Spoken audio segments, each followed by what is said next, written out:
Hello বন্ধুরা, আজকে দিনটা শুরু হলো ছেলেকে কোলে নিয়ে আদর করতে করতে। উঠেই আমি আজকে স্নানে চলে গেছিলাম। স্নান করে এসে ছেলেকে কোলে করে নিয়ে একটু ছাদে গেলাম। বাইরে দেখো বৃষ্টির পরে যে আকাশটা কত সুন্দর লাগে। আর এখানে আমাদের উনানে রান্না হয় ছাদে। আর তারপর মা ওকে নিয়ে স্নান করালো। স্নানটা সচরাচর মাই করায়, আর যখন থাকে না তখন আমি করাই।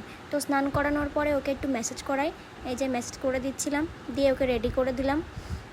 মানে স্নান করার পরে ওর আনন্দ একটু ফুরফুরে মন থাকে, বিশাল খেলা করে। তারপর আমার খুব খিদে পাচ্ছিলো, একটু পেয়ারা খেলাম। আর মা ওকে নিয়ে একটু দোল দিচ্ছিলো, ঘুম পাড়াচ্ছিলো। আর আমিও তারপরে দেখছি ঘুমাচ্ছে না, এখানে দোলনায় দোল দিতে দিতে ঘুম পাড়াচ্ছি। তারপরে ঘুমিয়ে পড়েছে। আমিও খেতে চলে গেলাম। আজকে কুদলি ভাজা, শাক, আলু ভাজা আর মাছের ঝোল হয়েছিল। তারপর খেয়ে দিয়ে ওকে ঘুম পাড়ালাম।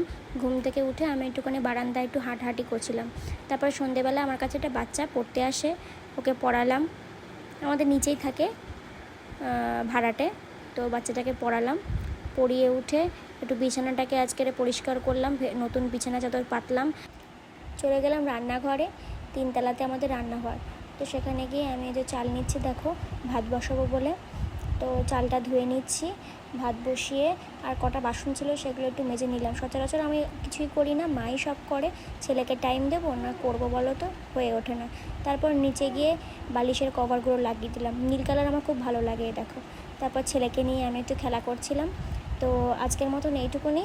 আবার ভিডিও যদি ভালো লাগে তাহলে অতি অবশ্যই লাইক, শেয়ার, সাবস্ক্রাইব করে দেবে।